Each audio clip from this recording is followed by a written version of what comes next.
What's going on, everybody? Tom here with Black Sheep Keto, and welcome to another free ketogenic recipe just for you subscribers out there. And if you're not a subscriber yet, please make sure you hit that subscribe button and ring the bell to help the YouTube algorithm promote my channel and let me reach my goal of 100,000 subscribers.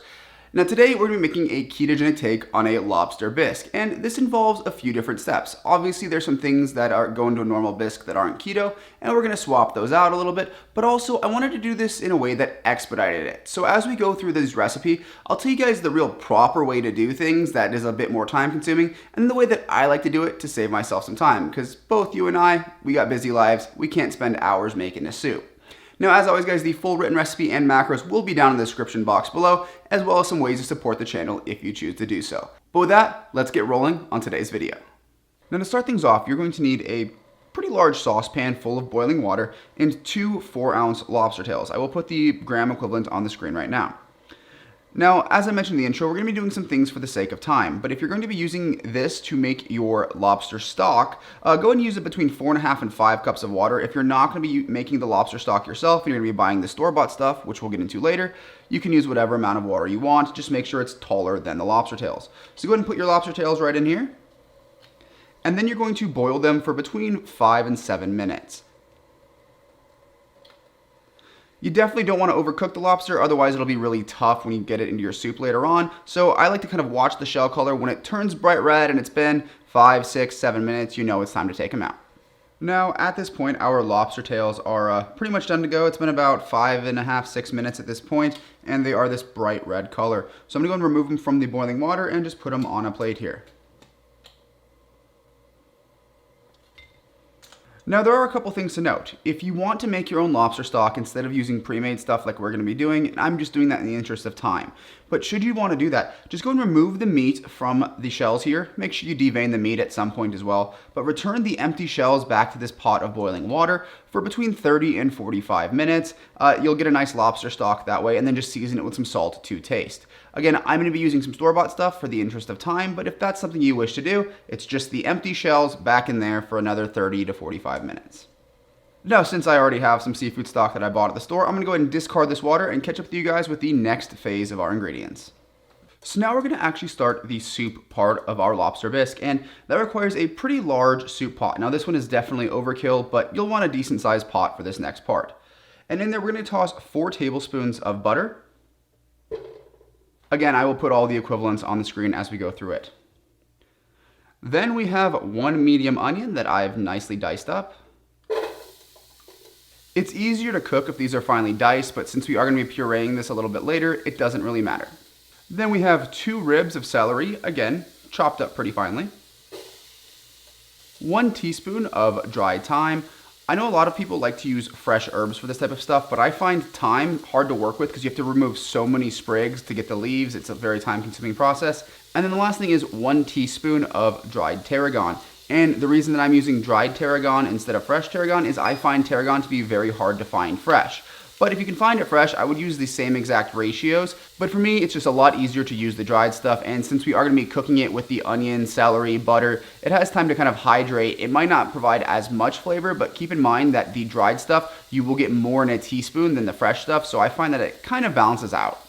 And we're just going to cook this until everything is nice and tender. Figure 4 or 5 minutes. Just stir it occasionally. Make sure that the onion is getting transparent and the celery is nice and tender. That'll be the point where we move on to our next step. So this has been on for about 5 minutes. The onions are starting to turn transparent, so it's about time that we add our garlic. So going in is 1 tablespoon of minced garlic. It's about 3 cloves if you're mincing it yourself. And then we have 2 tablespoons of a tomato paste.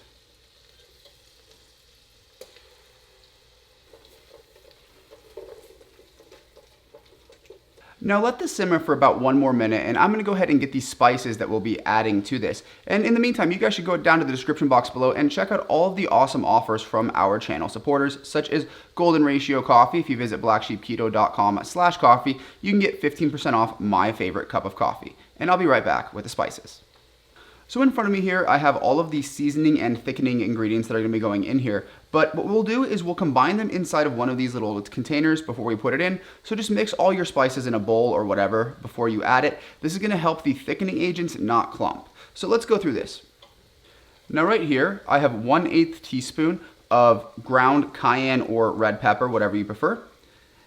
And we have 1/2 teaspoon of black pepper.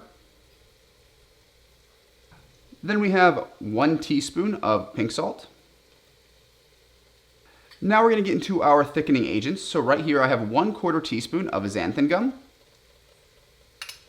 And lastly, 1 teaspoon of gelatin. I tend to use beef gelatin or a bovine gelatin, as sometimes you'll see it called. I really prefer that. But this was kind of discovered by accident. By the time you serve your soup, it has come down in temperature quite a bit to where the gelatin starts thickening. Now it's not going to be like Jell-O, but I found that it does a better job of thickening the soup than pure xanthan gum. Since pure xanthan gum can make it feel a little bit slimy, this and the mixture with a little bit of xanthan gum we use provides a very nice texture for the soup. Now I'm going to go ahead and just use a fork here and mix this together. That way, again, it helps stop the binding agents from clumping when we pour it in there. Now we're just going to add this right into the pan and mix it together relatively quickly. You will see the kind of butter and tomato sauce mixture, or sorry, tomato paste mixture, start to bind up from this ingredient, and that's totally what we're aiming for.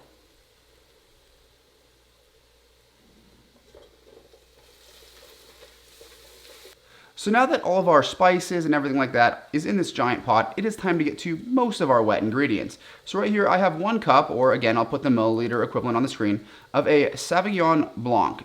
It's just a dry white wine is really what you're after here, but I like using the Sauvignon Blanc because it is one of the lower carb white wines. I believe it's about 3 net carbs per pour. So just find something lower in carbs. Some of those white wines can get out of control. Just be careful. And next up, we're going to be adding in 4 cups or about 950 milliliters of a seafood stock or a lobster stock. If you opted to make your own by boiling those shells for that 30 to 45 minutes that you needed to, you'll have probably about 4 cups left over. And if you're in the US, one of these 1-quart containers of seafood stock will be exactly 4 cups. So go ahead and add the 4 cups of your seafood or lobster stock into this bowl. Again, I kind of like this method because it saves quite a bit of time. And you guys are kind of like me. If it takes way too long, I hear about it all the time, and really, I don't like making long recipes. Now give this just a quick stirring to get those thickening agents and spices kind of distributed evenly through our liquid, and then we're going to let this come to a simmer for about 20 minutes. The whole goal here is to get the onion and celery tender. That way when we go to puree it, you don't have this kind of gritty texture to your bisque. Nobody likes that. So the softer we can get that onion and celery, the better off we are. So I'll catch up with you guys in just a few minutes when it's time to blend this. So at this point, our soup base has been simmering for about 20 minutes. All of the onion is fully transparent, nice and tender. So it's gonna be time to blend the mixture. Now, traditional bisque, you would go ahead and blend everything to where it is smooth. It doesn't really matter if you don't have a blender or you don't wanna do this step. If you're okay with a little bit of chunks in there, like the celery and the onion, that's totally fine. You can just add your lobster in and call it a day. But those of us who actually wanna follow through and blend it, there are 2 options here. First of all, if you have an immersion blender like this, works great in this circumstance. The other option is using a high-speed blender, and just be careful because this is hot. Follow the directions on your blender. Make sure it has some ventilation so you don't build pressure in there. In either case, you just want to blend this until it is completely smooth, which means take a little taste every now and again. Make sure it's not gritty. If it is, blend it a little bit more. I am going to be using an immersion blender here, but a full stand blender will work as well. So let's go and give this a shot and get it blended.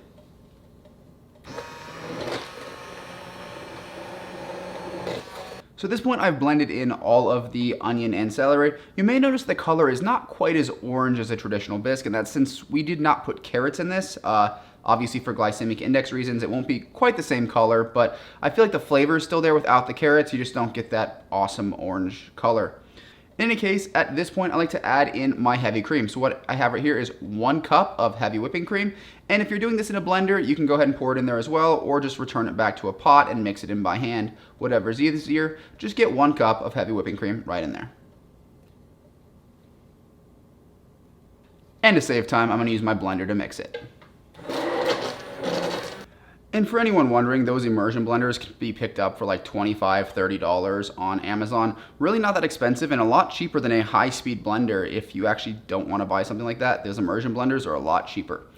So the last thing is to add our lobster. Now this bisque is totally ready to go, and you've got a couple options with your lobster. You can either make little chunks like this and just throw it right in there, or you can serve it with a piece of lobster across the top.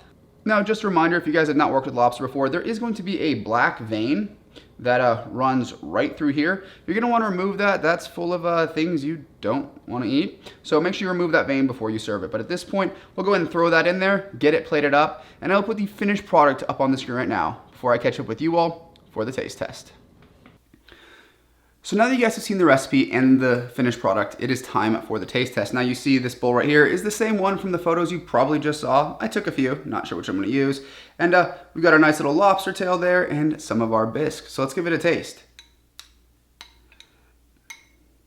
Now in addition to the lobster tail on top, I do have some lobster mixed into the bisque, just so you guys are aware.